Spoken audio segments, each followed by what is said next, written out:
Hello and welcome back to Modeling Life in Cars. On today's episode, we're going to be building my 1986 Monte Carlo Ss. I owned this car when I was living in Malden, Massachusetts, and it was a great car to have in high school. I drove it all over New England and made some great memories. The model we're going to be building, I actually bought off eBay, and it's used and it's missing the instructions. It's a little bit built, and it also may be missing some of the parts. But we'll go forward with the build and we'll see how it goes. So I mentioned in a previous episode that I'd bought this car off my cousin. We went to the impound yard for him to go take it back after getting an accident, but he thought there was so much damage and the cost of getting it out of the impound wasn't worth it. I think it was about $500 that I actually picked this Monte Carlo Ss up for, and it was an awesome deal. When we picked it up from the impound yard, there was a lot of damage to the driver's side door, the rear frame, and the front end was just totaled. So it really was a lot of work. It wasn't like my cousin was just giving up on his car. But I knew I could fix a lot of it at my shop at school, and I knew I could do it for really cheap. So the first problem I ran into with the Monte was the rear frame. I didn't realize how bad the accident actually was, and the rear frame was actually intensely bent. So it took a few cases of beer from my buddies in the auto body shop to hook it up to the frame repair machine and pull the frame back to the point where the car was actually drivable. It was dog tracked for the entire life of the car, so looking at the car driving down the road, it looked like it was going sideways even though you were going straight. I'm going to simulate that damage using a pair of pliers, the frame, and a heat gun. I'm slightly going to heat it up, then I'm going to apply pressure to bend the frame just enough that it gives it that look that we're going for.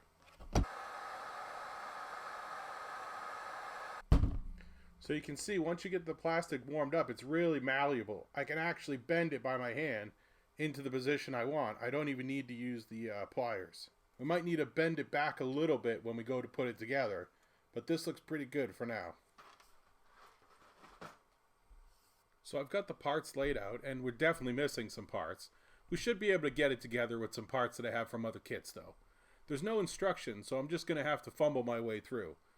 As usual, I'll start with the interior, I'll work my way to the engine, I'll build the chassis, do what we need to do for the body, and then put it all together. So as luck would have it, I had another cousin, Ronnie, who had another Monte Carlo. His was an LS though. It was really beat up, end of its life. Had a lot of good parts that I could use for the body though. I've already built another Monte Carlo to represent the one that my cousin Ronnie had. His was dark blue, just like this, and it had an LS nose on it instead of the Monte Carlo Ss nose, which is what I ended up pulling off to use on my Monte Ss. Another problem with my cousin Ronnie's car is it didn't actually run. The motor was blown. So he said I could just take it if I wanted it from his backyard, but I had to get it home to my apartment building where I was living, and then ultimately up to school so I could pull it apart for parts.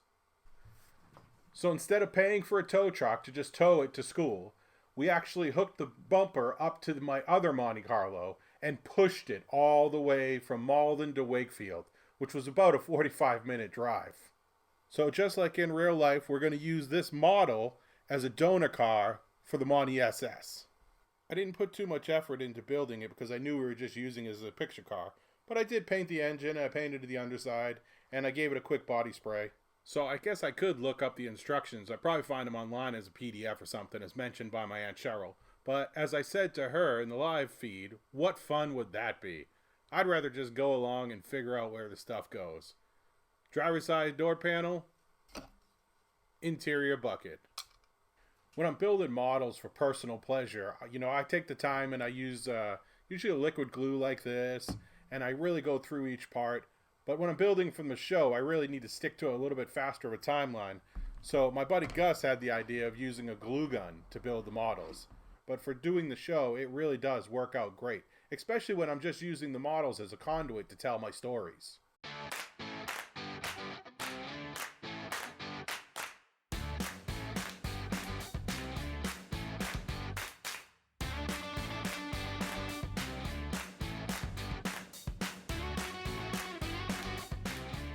It's the little things that sometimes get me when I'm building these models. So I'm painting the dashboard, and I noticed that they had the heater and air conditioner sliders and the cassette deck and the sports steering wheel. And man, this just brings back so many memories of being a kid driving this car. I thought it was the coolest thing at the time that it had a nice cassette radio, really nice stereo.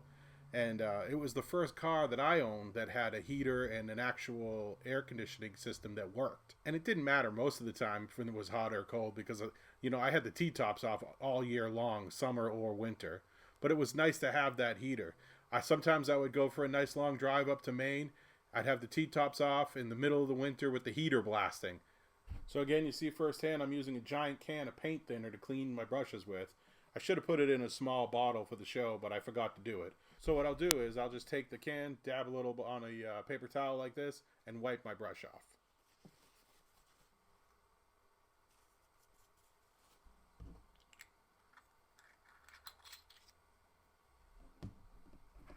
Currently painting the engine and the transmission and all the components that go with it. And I'm reminded about my SS. It had a 5.7 liter Chevy engine in it, which was 350 cubic inches. A lot of power, really fast car.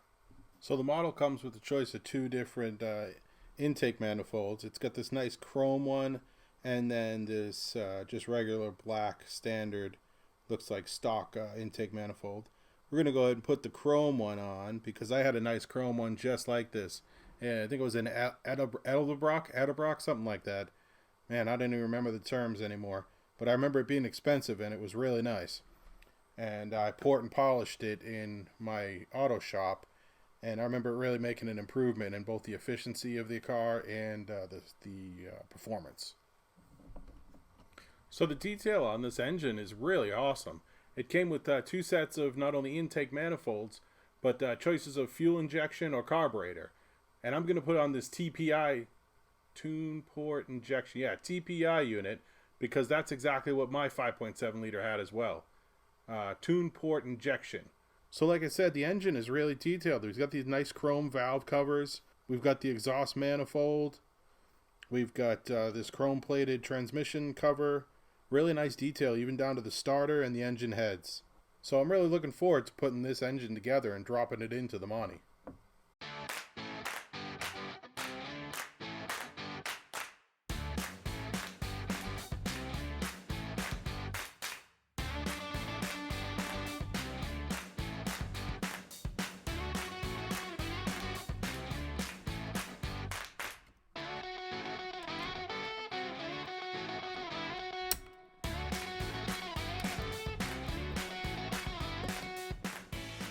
So it's funny, I lost the keys to the Monte Carlo one time when I came out of football practice, and I didn't know what to do because, Wakefield, where I went to high school, was about 45 minutes away from where I lived in Malden.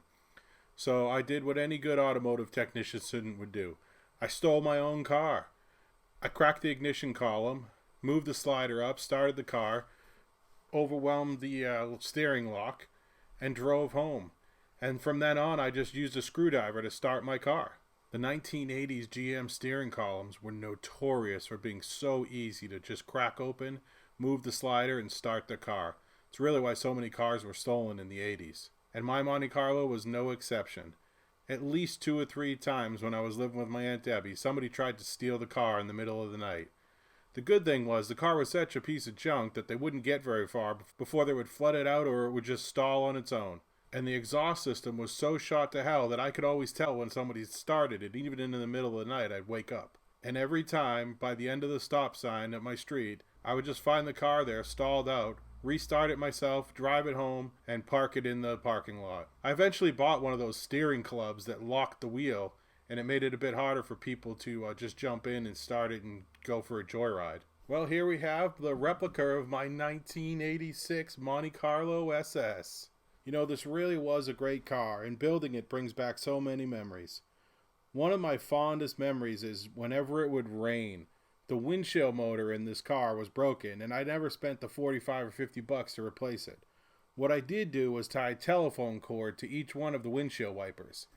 And when I was driving by myself, I'd pull with one hand to the left and another hand to the right, and the windshield wipers would go back and forth, by manual control. Every time I drove with friends, they thought this was one of the most hilarious things. And looking back, I think I just never fixed it because I loved the effect of watching everybody laugh so hard when I pulled out the telephone cords in a rainy day. You know, for all its faults, the Monte Carlo actually drove really well.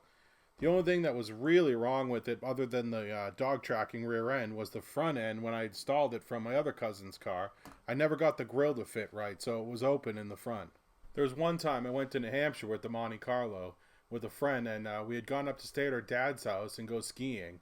And after the weekend, we were driving home, and her dad said, you know, there's a lot of black ice out here in New England. You better watch out for it when you're driving down the highway. You know, I was about 17 years old at the time, and I knew everything. Certainly better than some friend's dad. So we left his house, and we were screaming down the freeway. And I wasn't thinking twice about black ice. I was just thinking about the 3-4 hour drive to get home. Sure enough, we hit a patch of black ice, and this Monte Carlo went spinning around 360s on the freeway, literally missed a telephone pole by inches, and packed into snow on the side of the road. Luckily for us, there was one of those caterpillars right across the street doing plow work back and forth. He came over and helped us out with some chains. But sure enough, not before my friend's dad came driving by, just shaking his head, looking at us getting pulled out of a snowbank. I certainly learned my lesson that day, and you better believe that I drove well below the speed limit the whole way home. So I drove the Monte Carlo all the way up until senior year of high school. And then, you know, it started having a lot of engine problems, and I knew I was going to be commuting to college, so I thought I'd better get a more reliable car. So I sent the Monte Carlo off to the junkyard, and then I began looking for my next vehicle, which would be a 1978 Z28. We'll be talking about that in the next episode of Modeling Life in Cars. If you haven't done so already, be sure to check out our podcast on our website or over on our Patreon channel. And while you're there, feel free to check out one of our contribution tiers and help out our show.